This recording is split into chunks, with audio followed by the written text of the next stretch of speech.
बिस्मिल्लाहिर्रहमानिर्रहीम। KSE 100 index की बात करें तो इंडेक्स ने जो अपना हाई बनाया आज वो 46,820 का था, जिधर इंडेक्स ने तकरीबन 193 पॉइंट गेन किए थे। और जो इंडेक्स ने अपना लो बनाया वो 46,670 का था, जिधर इंडेक्स ने तकरीबन 43 पॉइंट गेन किए थे। और क्लोजिंग देखें अगर इंडेक्स की तो वो 46,756 पे है, जिधर इंडेक्स ने तकरीबन 129 पॉइंट गेन किए। ओवरऑल वॉल्यूम की बात करें तो 95 मिलियन के वॉल्यूम थे, जो कि कल से थोड़े कम है, लेकिन आप इसको जो है वो तसल्ली बख्श वॉल्यूम कह सकते हैं, क्योंकि जैसे पीछे रेंज बाउंड चल रही थी तकरीबन आपको पता है 45 मिलियन के 50 मिलियन के जो वॉल्यूम थे वो ट्रेड होते थे। तो उस हिसाब से अगर देखा जाए तो 90 मिलियन के 95 मिलियन के 100 मिलियन के वॉल्यूम कदरे बेहतर है। इंडेक्स की ओवरऑल बात करें तो इंडेक्स के बाद कोई ऐसी खबर नहीं है बहुत अच्छी जिससे लेके इंडेक्स जो है वो 1000 पॉइंट या 800 पॉइंट ऊपर की मूव बना ले और आपको बहुत अच्छा जो है एक अपसाइड मूव दिखा दे। जैसे सिचुएशन चल रही है और जैसी इंडेक्स के पास खबरें हैं थोड़ी बहुत, ऐसे ही रेंज बाउंड सी सिचुएशन आपको मिलेगी। और देखा जाए तो आज भी उसने 130 पॉइंट इंडेक्स ने गेन किए हैं, तो बस आगे भी एक हफ्ता मुझे तो ऐसी लग रहा है अगर कोई बुरी खबर नहीं आती तो आपको ऐसी जो है रेंज बाउंड सिचुएशन, आप जो रेंज बाउंड इस सेंस में कि जो बहुत ज्यादा अपसाइड की मूव या बहुत ज्यादा डाउन साइड की मूव जो है वो इंडेक्स में आपको देखने को नहीं मिलेगी। बस ऐसे ही अभी भी देखें तो 46,756 पे इसकी क्लोजिंग है, तो नीचे से बहुत ऊपर आ चुका है पहले इंडेक्स। और ऐसे ही कुछ ऐसा जैसे पहले IMF वाली न्यूज आई थी और इकट्ठे 2200 पॉइंट इंडेक्स ने गेन कर लिए थे, वैसी खबरें भी कोई नहीं है इनके पास। और दूसरे नंबर पे कोई ऐसी खबर भी नहीं है कि जिससे इंडेक्स बहुत नीचे जाके गिर जाए। तो अच्छी बात यह भी है कि आपको सुबह के टाइम जो सेलिंग अपॉर्चुनिटी मिल रही है और जो एंड ऑफ टाइम में आपको बाइंग अपॉर्चुनिटी मिल रही है, तो आपको और चाहिए कि हम वैसे तो यही चाहते हैं कि हमें डे ट्रेड मिलनी चाहिए। इन्वेस्टमेंट के शौकीन तो हम वैसे भी नहीं है, तो डे ट्रेड हमें मिल रही है। कई स्टॉक्स में बड़ी जबरदस्त मूव थी, वो आगे बात करते हैं इंशाल्लाह।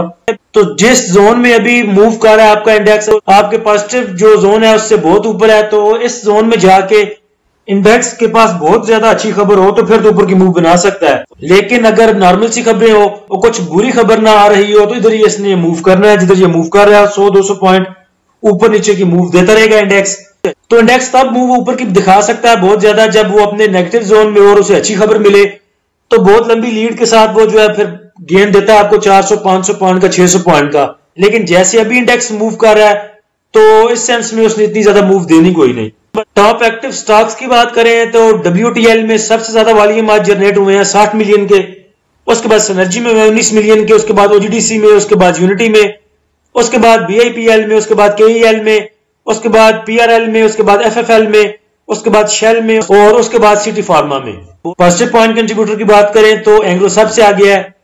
मैं कल बोल रहा था आपको कि नींद की वजह से गला खराब है, तो गला आज ठीक हो जाना था, नींद तो पूरी हो गई, नींद वाली बैटरी चार्ज है, लेकिन आइसक्रीम खाने की वजह से शाम के टाइम वो गला फिर थोड़ा सा जो है ना, मुझे लगता है कि आवाज जो है मेरी वो एज कम्पेयर टू नॉर्मल जो है वो भारी होगी। एंग्रो ने सबसे ज्यादा पॉजिटिव पॉइंट कंट्रीब्यूट किए 43 पॉइंट, उसके बाद ईफेट 41, MCB 25, BAHL 18, luck 10, FFBL 9, MEBL 8, synergy 7, MTL 6, Shell 6। Minus point contributor में बात करें तो OGDC सबसे आगे है 14 point, system 10 point, DAWH 8 point, UBL 7 point, Fatima 6 point, Thal 6 point, TRG 6, PPL 5, मारी 5, ATRL 5। सिस्टम सुबह के टाइम में पॉजिटिव रहा, बहुत देर पॉजिटिव रहा, लेकिन मेरे ख्याल से जो 12 बजे के बाद जो है सेकंड सेशन में फिर इसने नीचे की डाउन साइड मूव बनाई और माइनस पॉइंट कंट्रीब्यूट करवा दिए। और सिस्टम की अगर बात करें तो डे रेंज में देखें 405 से लेके 413 तक इसने मूव दी, आज बड़ी जबरदस्त मूव थी। उसके बाद जब इसकी बाय कॉल आपको दी थी वो दी थी 393 पे, तो उधर से अगर देखें तो सिस्टम कम से कम आपको 18-20 रुपए की मूव दे चुका है। तो यही बात मैं आपसे पहले भी कहता था कि TRG से मूव देने में सिस्टम बहुत आगे है। TRG आप अभी भी देख लें कितने दिन से 10, 15, 20 दिन से वो 88 पे, 89, 88, 89, 90 बस इधर 3 फिगर्स पे घूम रहा है। और सिस्टम को देखें किधर डिप मार के 393 की और 413 को भी टच कर लिया इसने आज। तो जब आपको बाय कॉल दी जाती है तब आप कानों पे लेते कोई नहीं। फिर पर्सनल में जब आज ये मूव कर रहा था 413 पे तो कुछ भाई आगे पूछ रहे थे कि आप इसको ले लें। मेरे भाई जब एक चीज आपको पहले 15-20 रुपए की 18 रुपए की मूव दे चुकी है तो तब आपने उसमें क्यों एंट्री लेनी है? फिर ठीक है सिस्टम जाएगा ऊपर इंशाल्लाह 434 तक, 440, 475 तक जाएगा, लेकिन कब जाएगा वो तो पता नहीं। लेकिन जब डिप में गया हुआ था तो आपको मैंने कह रहा था कि 400 से नीचे इसको बाय कर लें, इसने मूव दे जानी है, तब आपने कानों पे रखी कोई नहीं। जब ये 413 पे मूव कर रहा था, फिर पूछ रहे थे कि इसमें एंट्री ले लें, तभी मैंने कहा था सब्र करें, लास्ट टाइम देखें, एंड ऑफ टाइम देखें इसको। और फिर अच्छा हुआ कि उन्हें मैंने बोल दिया, और पता नहीं उन्होंने अमल किया कि नहीं किया, लेकिन एंड ऑफ टाइम फिर आपने देखा कि क्लोजिंग 406 पे आई। अगर वो उधर 413 पे बाय कर लेते तो फिर मुझे लगता है मुझे गाली नहीं देते। तो सिस्टम दोबारा अपनी बाइंग जो है लेवल पे आ चुका है। 403, 404, 405 तक भी इस पे एंट्री ली जा सकती है, इधर एंट्री लेने में कोई हर्ज नहीं। लेकिन जब आप पूछते हो, जब अपसाइड मूव एक स्टॉक बना चुका होता है, फिर आप पूछते हो किधर एंट्री ले लें, उस टाइम जो है मैं भी रिकमेंड नहीं कर सकता। मुझे खुद पता नहीं होता कि पहले ही एक स्टॉक जो है 12, 13, 14 रुपए, 15 रुपए, 18 रुपए मूव दे चुका है। अब मैं क्या मशवरा दूं कि इसमें एंट्री ली जाए या ना ली जाए। फिर मुझे भी डर लगता है, क्योंकि आपको मैंने कोई ऐसी सजेशन नहीं देता जिसमें मैं खुद अमल ना करूं। आपको वही चीज बताता हूं जिसमें मैं खुद अमल कर सकता हूं या मैंने खुद अमल करना होता है। एंग्रो की बाय कॉल आपको 242, 243 पे दी थी कि इसको उधर बाय करें। अभी मैं डेट्स निकालूंगा, वो वाली तो वीडियो लंबी हो जानी है, फिर अगर आपको वो पुराने चार्ट्स दिखाऊंगा। तो इसमें भी आज देखेगा, डे रेंज में देखें तो 248 से लेकर 255 तक की मूव आज एंग्रो ने भी दी, अच्छी मूव थी। तो इसमें भी अगर आपने इसको स्टॉक को अगर कम्प्लीट किया होता तो बेहतर था। और फिर जब एंग्रो ने अपनी ऊपर की मूव बना ली, ऊपर जा खड़ा हो गया 200 तकरीबन 54 पे, 53 पे, 55 पे, फिर भाई पूछ रहे थे कि अभी इसको बाय कर लें। ऐसी सिचुएशन में मेरे लिए मशवरा देना भी डिफिकल्ट हो जाता है, क्योंकि मैं नहीं, जब मैं ब्रोकर नहीं हूं कि आपको फंसा के बाद में निकल जाऊं और फिर 6 माह जो दिलासे देता रहूं कि बैठे रहे, अभी ये आएगा, अभी ये आएगा ऊपर, अभी ये आएगा ऊपर, तो मुझसे वो काम नहीं होते। तो फिर आप अपना वो प्लान तश्कील दे लिया करें। आपको पता है जो भी बातें होती है मैं आपको खोल के बता देता हूं, पूरा सिनेरियो समझाता हूं, एक ही स्टॉक को लेके ऐसी पिक्चर आपको दिखाता हूं ताकि नेक्स्ट स्टॉक में आप खुद प्लान करने के काबिल हो जाए। तो फिर आप जो अपने हिसाब से एक प्लान तश्कील दे दिया करें और अपनी मूव ले लिया करें, अपना एक जो है वो स्टांस उस पर ले लिया करें। ओजीडीसी की बात करें तो ओजीडीसी ने भी आज अच्छी जो है मूव दी, पहले 3-4 दिन से मूव दे रहा है। आज अगर देखें डे रेंज में तो तकरीबन 2 रुपए की मूव है, लेकिन पिछले कुछ दिन से ये ऑलरेडी मूव दे चुका है, क्योंकि 94 पे ये घूम रहा था, 94, 95, 93 पे। तो उस हिसाब से अगर देखें तो 100 रुपए तक जाकर अच्छी मूव इसने दे दी, आज तकरीबन 6 रुपए की मूव बन गई है। तो एक चीज फिर बार बार वही बातें आपको समझानी पड़ती हैं। अब जो बंदे इसमें स्टॉक थे तकरीबन 97 पे, 98 पे, और काफी दिन से स्टॉक थे, 1 मंथ कह लें ऑलमोस्ट। तो क्योंकि जब इसने 105 की 107 की मूव बनाई थी, उसके बाद जब ये डिप में गया तो मेरे ख्याल से 1 मंथ होने वाला है, ये नीचे ही मूव कर रहा है। तो तब कुछ भाई दुआएं करते थे कि या अल्लाह ये 97 पे आ जाए, हम इसमें स्टक हैं, किसी तरीके से उधर तक आ जाए, हमने इसको क्लियर करके बस हाथ झाड़ के निकल जाना है, हमने ओजीडीसी की तरफ देखना भी नहीं। फिर क्या होता है, उनकी दुआएं कबूल होती हैं, दुआएं रंग लाती हैं उनकी, ओजीडीसी चला जाता है 98 पे।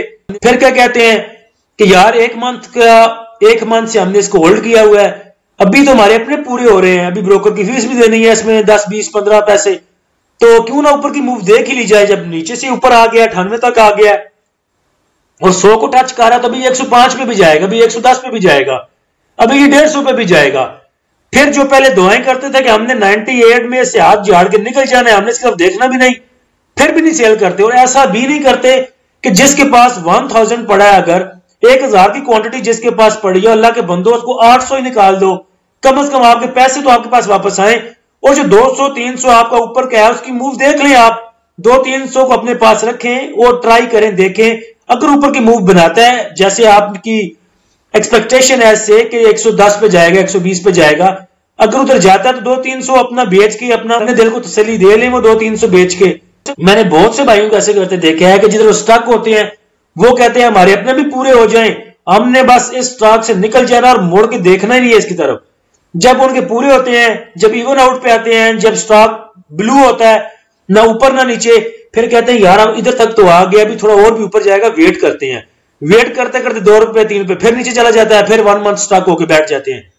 तो इसकी बेहतरीन जो स्ट्रेटजी है वो आपको मैं 100 दफा बता चुका हूं कि अगर आपके पास 1000 शेयर है, आपके अपने पैसे पूरे हो रहे हैं, आप बहुत देर से उसमें स्टॉक है, कम से कम 700 तो निकालें उधर, कम से कम 700 तो क्लियर करें उधर, 700 बेच के अपने पैसे पूरे करें, अपना पोर्टफोलियो भरें कैश के साथ, बाकी 300 से मूव देख लें, अगर ऊपर जाता है तो वो 300 बेच के प्रॉफिट बुक कर लें, ताकि आपके दिल को भी तसल्ली हो कि यार 1 मंथ रखा था इसको, चले कुछ ऊपर की मूव लेके इसको निकाला।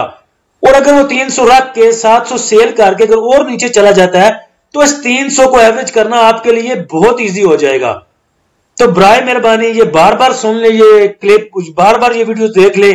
थोड़ा सा ये जो मैंने तकरीर की, ये गला और बैठ गया है, ये मेरे गले की लाज रखें और इसको बार बार सुने। और नेक्स्ट टाइम जो भी आपने स्ट्रेटजी बनानी है, जिन स्टॉक में आप स्टक हैं, उनकी स्ट्रेटजी ऐसे खुद ही बना लिया करें काइंडली। शॉर्ट फीपीलीपी करते हैं, गला मेरा भी ठीक नहीं हो और तकरीर लंबी हो गई, आप भी सुन सुन के बोर होते हैं, तो फीपीलीपी को शॉर्ट करते हैं। आज की फीपीलीपी में अगर बैंक्स को देखें तो बैंक्स ने बाइंग की 0.24 मिलियन की, ब्रोकर ने सेलिंग की 0.56 मिलियन की, कंपनीज ने बाय की 0.90 मिलियन की, फॉरेन कॉर्पोरेट्स ने बाइंग की 0.57 मिलियन की, इंडिविजुअल ने सेलिंग की 0.28 मिलियन की, इंश्योरेंस कंपनीज ने सेलिंग की 0.22 मिलियन की, म्यूचुअल फंड ने बाइंग की 0.24 मिलियन की, अदर ऑर्गेनाइजेशन ने बाइंग की 0.03 मिलियन की, ओवरसीज पाकिस्तानी ने सेलिंग की 0.92 मिलियन की। देखा जाए तो बैंक से 1, companies 2, foreign corporates 3, mutual fund 4, other organisation 5 इदारे आपके बाइंग पे हैं। और मेरे ख्याल से एक सेफ जोन आपको नजर आ रहा है इसमें, क्योंकि अगर इदारे बाइंग पे हों तो वो अपने माल को इतनी जल्दी नहीं रिलीज करते। तो नजर आ रहा है कि तकरीबन 200, 150, 100, 125 पॉइंट जो है ऊपर की मूव इंशाल्लाह दे सकता है, अगर कुछ बुरी न्यूज नहीं आती तो। सबसे ज्यादा बाइंग जो है आज की कंपनीज की है, तो नीचे जाके कंपनीज को देख लेते हैं जल्दी से कि कंपनीज ने क्या बाय सेल किया आज। ऑल अदर सेक्टर में कंपनीज की बाइंग है 0.86 मिलियन की, सबसे ज्यादा बाइंग ऑल अदर सेक्टर में है कंपनीज की। सीमेंट में की बाइंग है 0.19 मिलियन की, कमर्शियल बैंक्स को बेचा है कंपनीज ने 0.34 मिलियन का, फर्टिलाइजर को बेचा है कंपनीज ने, फूड एंड पर्सनल केयर को बेचा, oil and gas exploration companies को बेचा, oil and gas marketing companies को बेचा, पावर जनरेशन को बेचा, टेक्नोलॉजी को बेचा, और टेक्सटाइल में इनकी बाइंग है 0.43 मिलियन की। दूसरे नंबर पर सबसे ज्यादा बाइंग जो है फॉरेन कॉर्पोरेट्स की है।